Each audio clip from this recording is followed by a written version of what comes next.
affected boys more than girls. And so a lot of these academic studies followed them for years, like 20 years. And we just had a study come out a couple months ago that's completely in line with all the other studies we have. And it was of boys. There's about 250 boys in this study that they followed for 20 years. And 87.8% of these boys, after they went through puberty, their dysphoria desisted in a way. 65% of these boys grew up to be gay men. So we need to have compassion for children with gender dysphoria, but we shouldn't be going straight to a pharmaceutical option of experimental puberty-blocking drugs and surgeries in order to make them feel better in their skin. We should be doing talk therapy with them, and we should be doing watchful waiting, because the vast majority of these kids, their dysphoria is going to go away. The flood of hormones that come naturally with puberty help to align people with their natal sex. I see your point. That being said, for heaven's sakes, let's look at, say, gay boys and gay girls. I mean, it's bad enough that they're not accepted in many ways by many people. Yet they're only sometimes suicide, because, for heaven's sakes, they're not even accepted sometimes by their own parents. So it's not true that kids commit suicide if you don't let them transition. I know that's a popular narrative out there, but I didn't say that. But for a child to talk about suicide, for me that's a red flag. I mean, for anybody to talk about suicide is a red flag. Right. I don't care if you're 14 or 82. Right. Yeah. So all that being said, a lot of evidence shows that suicidality goes up if you let children transition. So that's just not a good reason for medicating kids straight away. Is that what you're saying? No, it's not about a bluff, and most kids don't say that on their own. A lot of kids get coached to say that. Oh, we've got a doctor back in BC, a psychologist. Well, we've got a psychologist back in BC. His name's Wallace Wong. He's on camera saying that he's transitioning over 1,000 kids, including 500 in the foster system. The majority of those are Indigenous. 52% of all the kids in Canada in the foster system are Indigenous. But he's on camera coaching these kids to say, if you're not getting the meds you want right away, I have a solution. Pull a stunt. Say that you're suicidal. It works every time. Right? And we've got people on social media also grooming these kids and coaching these kids on what to do in order to essentially scare people into giving them these medications. But when 9 out of 10 of these kids are going to see their dysphoria desist, the first option for them shouldn't be experimental drugs, which have never had a single clinical trial for the purpose they're being used. This drug that's prescribed in North America is called Lupron. It was given FDA approval to treat prostate cancer and then endometriosis in women. But there's never been a single clinical study done on it. And for a lot of these kids, once they start on puberty blockers, the studies we have from the gender clinics themselves show that 98% of these kids go on to the next step, because this is a process, it's not just one thing. And the next step is the other sex's hormones. So for girls, which are primarily affected by this today, a lot of these girls have to get hysterectomies after maybe 5 years on testosterone because it causes vaginal atrophy, uterine atrophy, abdominal pain. It's done as a prophylactic prevent cancer. There's all sorts of other health side effects that are terrible. But these kids are signing consent forms to go on testosterone when they're 13 or 14 years of age. And the consent forms themselves state that we don't have any long-term information about the effects of these drugs.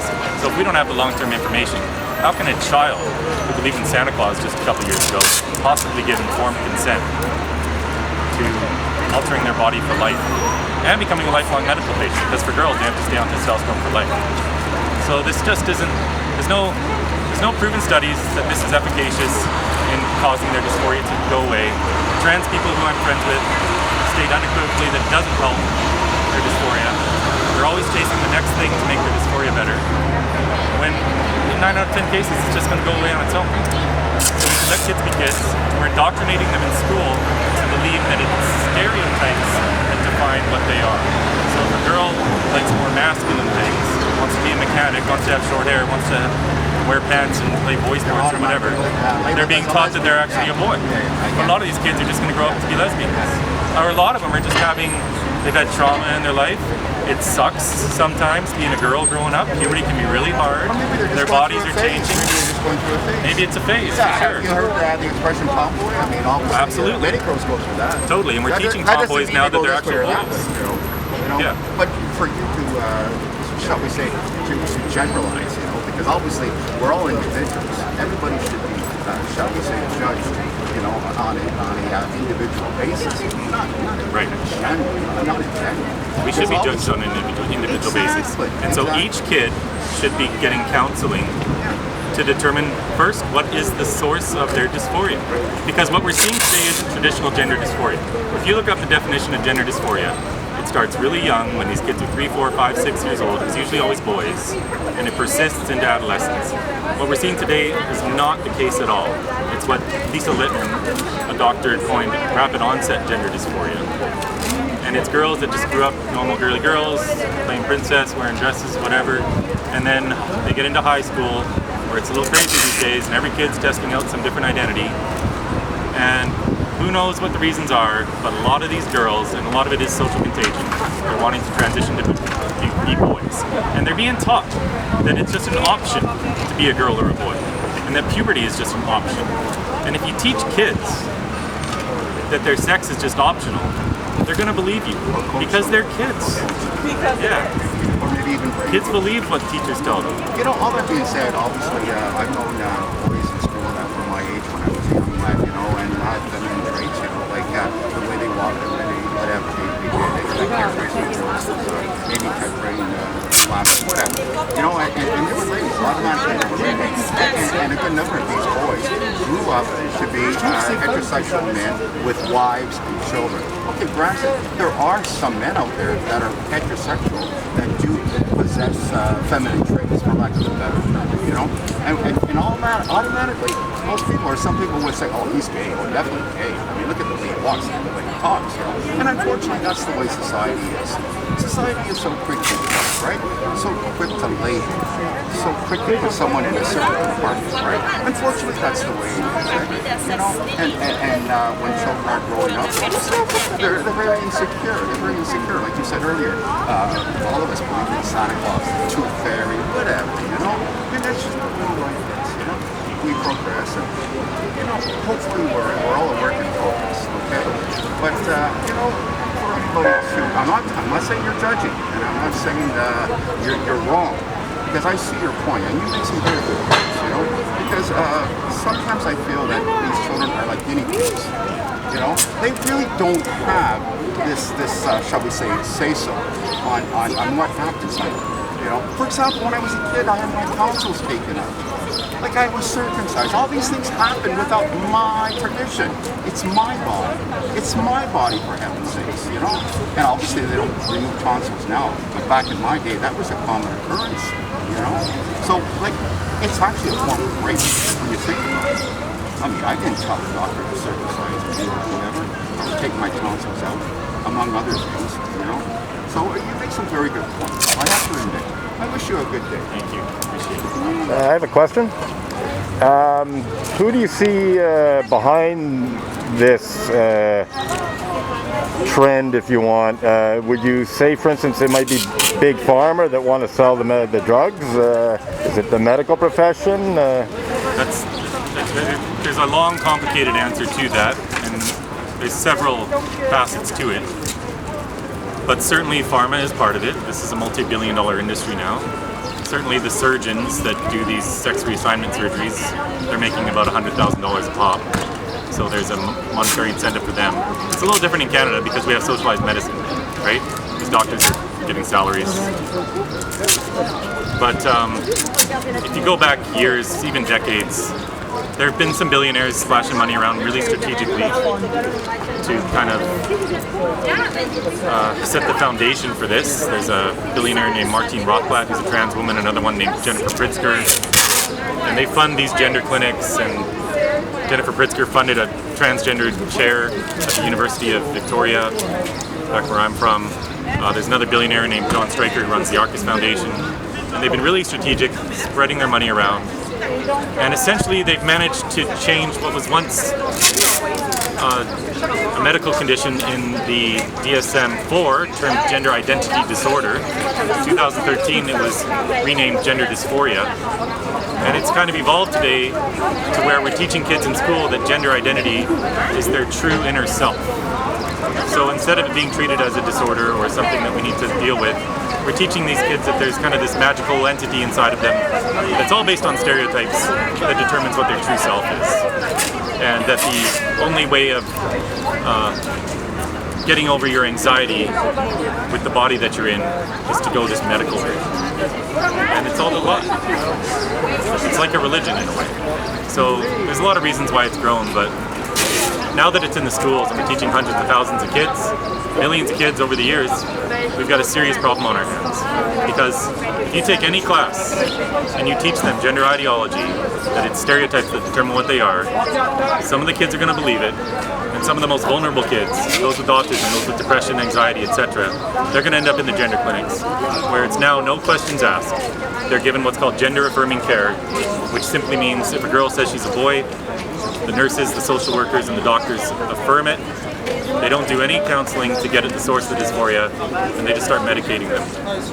And we've even got 14-year-olds getting double mastectomies without parental approval as well. I was about to ask that question, the question of parental approval. I mean, if you're a teenager, you know, you can't drink, you can't drive, etc. You need, you can't even drive with parental consent. You know, you need a driver's license and so on and so forth. Where does parental consent come into this? It sounds like it's being bypassed.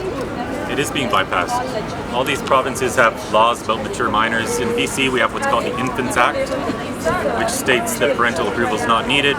There was a father who tried to stop his 13-year-old from going on testosterone. The very first year that gender identity ideology started being taught in this girl's school, when she was in grade 6, in grade 7, the very first year, she decided that she was a boy. Coincidence? Kids don't come up with this on their own. This idea gets planted in their heads. And so the school actually sent her to see this doctor named Wallace Wong. And Wallace Wong sent her to the BC Children's Hospital, where the girl, when she was still 13, signed a consent form to go on testosterone. The father wouldn't sign it. He was sent a letter by the hospital. It literally states that parents can be friends and advisors to their children, but they can't intervene in the medical decisions. So the father was powerless to do anything. He kept speaking up about it. The court gave him a gag order, said he couldn't talk. He violated the gag order, and he was just sentenced to 6 months in jail. So now you brought the state into this situation. So what's the state's role in this? The state's actively pushing this. You know why? Federal government. Do you have an idea why? All the school districts. Why? I guess they're afraid of the transgender lobby. It's all political. It's all politicized. If they speak out against this, what activists have been really successful in doing is conflating sexual orientation with gender identity. And the two aren't the same thing. LGB is all about who you're attracted to. Transgender is something totally different. We call it the LGBT community, but it's not one community. We've added all these other letters. But if you speak out against this, it's seen as just speaking out against the LGBT community as a whole, and nobody wants to be seen doing that. But we have to be brave, and we have to just tell the truth. And the truth is that thousands of kids are coming to harm unnecessarily, and almost all of these kids, if you just left them alone, they'd grow out of their dysphoria. But now they're going to be lifelong medical patients. We're sterilizing kids. We're destroying their future sexual function, future relationships. Kids don't know what it's like to be a lifelong medical patient. All they're thinking about is the here and now. How are they going to feel when they're 29 and they've got early onset osteoporosis because their bones never gained any density for all those years they were on puberty blockers? Because when they're young, they have that experience with my ex, right? And the idea is that if I don't do this right now, I'm not going to look. If I transition at 13 or 14, by the time I'm 18, 19, or 20, at least I'll look right and I'll be able to have my college experience, my university experience. So that idea is just pressing down on them.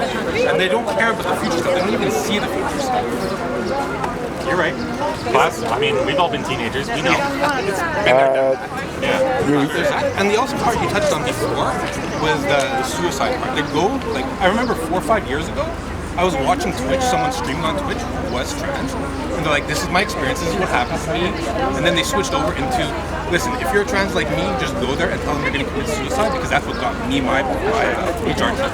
You guys go do that. That's the number one thing. 2015. Every single kid that ends up transitioning, they're all online. Yeah. They're all getting coached on exactly They're not what to stupid say, at all. and they've all heard, just say that. That is so racist. I never heard anything like that. Racist? What's racist? Shame on you. I'm sorry, this has nothing to do with Just shame race. on you. Why is it racist? I think He you're is. Why? Because you go against these things here. What nothing to do with We're race. born I mean, this is true. I mean, it's a fact. I mean, I'm not going to argue with the fact. Let me read this. Racist too. You know what racism is? Okay, clearly you don't, because Actually, I did have a question, another one. The weird part, racism. I hear everything. It comes. Yeah. You brought up the issue of sterilization. It's things, but you're saying, listen, if you're born a certain way, you can't deny it. It's a physical feature. You know, if you have black hair, you can't say you have blonde hair. Regardless of how, if you dye it blonde, it's still not blonde, it's still black. You know? So I get it, I really appreciate it.